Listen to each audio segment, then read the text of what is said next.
제가 이 7권에서 총 받은 인세가 과연 얼마일까요? 정답. 안녕하세요. 에세이 글쓰기 수업 저자 저는 이진입니다. 저는 지금까지 무려 7권의 책을 썼습니다. 물론 저보다 훨씬 많은 책을 출간하신 분이 많이 계시지만요. 생각과는 달리 벌써 7권이나 썼어? 참 스스로 대견하기도 하고. 자, 그렇다면 오늘 여러분과 나눌 이야기는요. 인세예요, 인세. 여러분, 인세.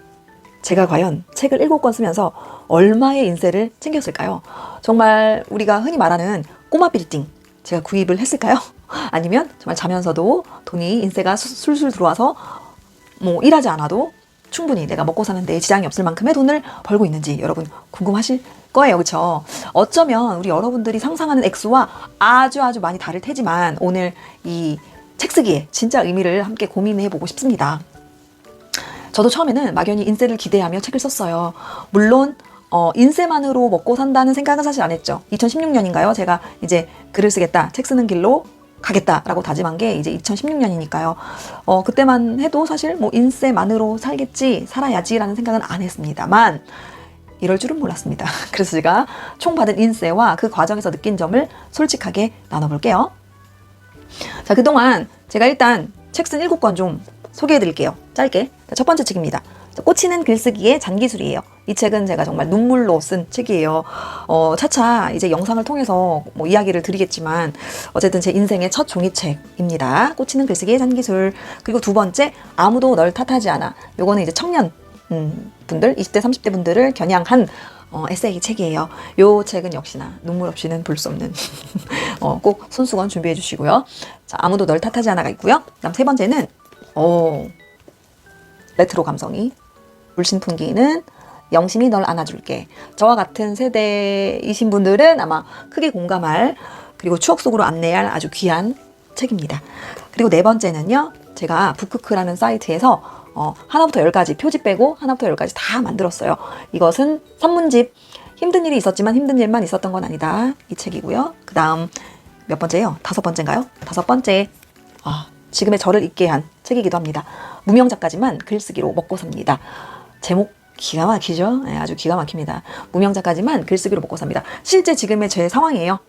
저는 뭐 겸손하다고 하시지만 사실 팩트 아닌가요? 저는 유명한 작가는 아니에요. 무명 작가지만 유명하진 않지만 이렇게 글쓰기로 먹고 살고 있습니다. 자, 그 다음 6번째 책이죠. 자, 제목 말 안 하면 노는 줄 알아요. 요거는 역시 마찬가지입니다. 정말 제가 말을 안 하면 다들 노는 줄 알더라고요. 그래서 억울해서 썼습니다. 네, 재미있는 에피소드가 가득한 책이에요. 그리고 마지막 7번째는 지금 장안의 화제, 네, 글쓰기 분야 베스트셀러의 에세이 글쓰기 수업 책이에요. 자, 벌써 이렇게 7권을 뭐 간단하게 설명드렸는데요. 제가 이 7권에서 총 받은 인세가 과연 얼마일까요? 두구두구두구두구두구. 정답. 6천만 원? 6억? 그럼 얼마나 좋겠습니까? 600만 원 정도입니다. 약 600만 원이요. 물론 제가 종이책을 쓰기 전에 앞에 3권의 전자책이 있는데요. 3권의 전자책은 일단 제외하고 인세, 사실 전자책 치고는 인세를 꽤 많이 받았는데 제외하고요. 종이책만 인세 600만 원 정도입니다. 이 얘기 들으시고 너무 충격받으셔가지고 감정이 컨트롤되지 않으시는 분들이 계실지 몰라요. 그럼 저는 어떻겠어요? 아이고, 그럼 저는 어떻겠나요? 그죠? 그래서 이게 다야? 600만 원이 다야? 라고 하실 수 있겠지만 사실 저도 굉장히 당황했습니다. 이번에 이 영상을 만들려고 이제 이야기하려고 나름대로 이제 인세를 그동안 받은 걸 정리를 하잖아요. 정리하는데 깜짝 놀랐어요. 이거밖에 안 돼? 심각하다. 물론 제가 이제 유명하지 않으니까 600만 원이지만 아마 유명하신 분들은 훨씬 더 많이 받는다는 걸 아시죠? 일단은 인세는 첫 종이책 인세는 6%였어요. 그러니까 뭐 한 권이 팔렸을 때 정가의 6%가 이제 제 인세였고요. 지금은 그 이상 받고 있지만요. 어쨌든 간에 당혹스러웠지만 자, 그래도 현실이니 또 인정해야 되겠죠. 제가 처음에 이제 책을 출간했을 때 주변에서 가장 많이 듣는 말이 뭔 줄 아시나요? 주변에서 이진이 이거 아주 그냥 부자 되는 거 아니야 이제? 아주 베스트셀러 작가 돼가지고 정말 저택에서 뭐 개인 별장에서 원고 쓰겠네, 통장 두둑해지겠네, 이런 말을 참 많이 들었어요. 그 말 들을 때는 기분 좋죠. 뭐 어쨌든 좋은 얘기가 좋은 얘기라고 기분 좋은 얘기죠, 그죠? 그런데 현실은 그렇지 않더라고요. 지금 제가 7권인데도 700만 원이 채 안 되는 걸 보니까 한 권당 100만 원 정도가 안 되는 거였어요. 그렇죠? 사실 그만큼 책이 안 팔렸다는 이유가 될 수도 있겠지만 저는 또 차차 얘기를 드리겠지만요. 어떤 책들은 그런 게 있어요. 인쇄 공제가 된 부분이 있었거든요. 또 어떤 출판사에서는 몇 권이 팔릴 때까지만 이제 인쇄를 공제하고 몇 권부터 예를 들어 1000권까지는 인쇄를 공제하고 팔려도 저에게 오는 수익 인쇄는 없는 거죠. 1001권 그러니까 1001권부터 1권에 대한 인쇄를 이제 쭉쭉쭉쭉 계산해 준다는 그런 계약을 했었기 때문에 아마 지금 더 인쇄가 좀 작게 느껴지실 거예요. 어쨌든 제 인쇄를 솔직하게 또 말씀드려야 되니까 그죠? 사실 월급으로 따지면 600만 원 와 7년 동안 일해서 받는 월급 시급 10,000원으로 쳐도 아마 지금 비교 자체가 안 될 거예요. 그럼 차라리 7년 동안 7권을 쓰면서 다른 일을 하지 왜 돈도 안 되는 걸 왜 하고 앉았을까요 저는. 그쵸? 도서관이나 어디서 수업할 때 인쇄를 위해서 인쇄를 벌고 싶어서 책을 쓰시는 분들을 말리고 싶은 이유가 그거예요. 정말 만약에 인쇄만 보고 나는 책을 쓰겠다. 아 지금 보니까 막 한강 작가님 우리나라의 정말 동양의 첫 여성 노벨상이 나왔잖아요. 너무너무 위대하시죠. 대단하시고 아 그래서 나도 한번 책 한번 써볼까? 인쇄 좀 괜찮은 것 같은데 한강 작가님도 지금 일주일 만에 100만 부가 돌파되고 그죠? 물론 예외적이지만 그런 생각으로 그러니까 인쇄만으로 뭔가 내가 돈을 벌겠다는 생각이시면은 정말 저는 도시락 싸들고 말리고 싶어요. 진짜로. 그러면 오래 가지도 못하고요. 아마 한 권은 쓰시겠어도 그 이후에 돈이 안 되는 걸 알게 되시기 때문에 금방 포기하실 확률이 굉장히 높아집니다. 그렇다면 저는 왜 계속 글을 쓰고 있을까요? 여러분, 저는 왜 제가 바보가 아닌 이상 그죠? 돈도 안 되는데 왜 계속 쓰고 있을까요? 책이라는 것은 그 이상의 가치를 주기 때문이에요. 여러분, 이 책 한 권을 쓰기 위해서 몇 권의 책을 읽어야 되는지 아시나요? 물론 통계학적으로 뭐 밝혀진 건 없지만 대략적으로 최소 30권 정도? 30권, 40권, 50권 정도의 책을 참고를 해요. 읽고 공부하고 내 책에 추가할 만한 내용들은 또 없을까? 또 이제 공부하면서요. 그렇기 때문에 그 책을 쓰면서 느끼는 거는 일단 많은 책을, 다양한 책을 보기 때문에 저 자신이 일단 성장을 하겠죠. 성장을 하고 내 이야기를 가감없이 솔직하게 표현을 하기 때문에 내면의 내 이야기를 끌어올리면서 글로 쓰면서 이런 과정에서 굉장히 큰 의미를 가진다는 거죠. 대부분 제 책은 실제 제가 당연히 겪은 이야기들, 아 정말 이 정도까지 오픈해도 되나 싶을 정도의 이야기들이 있어요.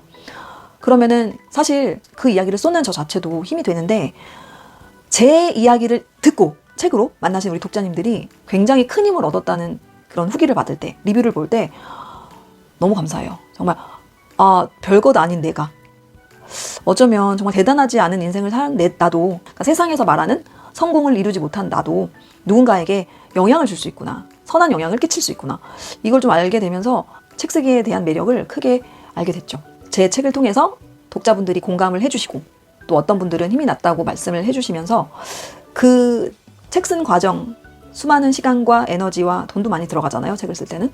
그런 것 이상의 보람을 느낀 게 바로 저는 우리 독자분들이 주시는 그런 이야기들이었어요.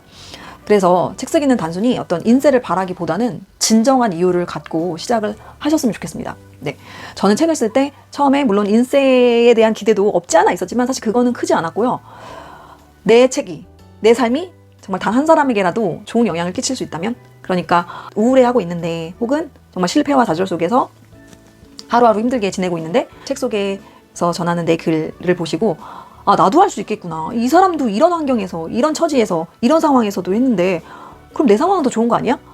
라고 좀 희망을 얻으셨으면 좋겠고 한 발 내딛으셨으면 좋겠어요.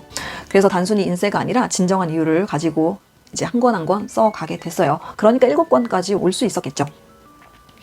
그래서 저는 책을 쓸 때 처음에는 사실 제가 진짜 쓰고 싶은 이야기를 썼다면은 지금은 어쩌면은 내 삶과 그리고 우리 독자분들한테 어떤 영향을 줄 수 있을까, 이 이야기로 인해서 어떤 영향을 미칠 수 있을까를 많이 생각해요. 그래서 진짜 하고 싶은 이야기가 있다면 이 영상을 보고 계신 분들도 정말 내가 하고 싶은 얘기가 있다 그러면 꼭 써주시길 바래요. 정말 쓰셨으면 좋겠어요.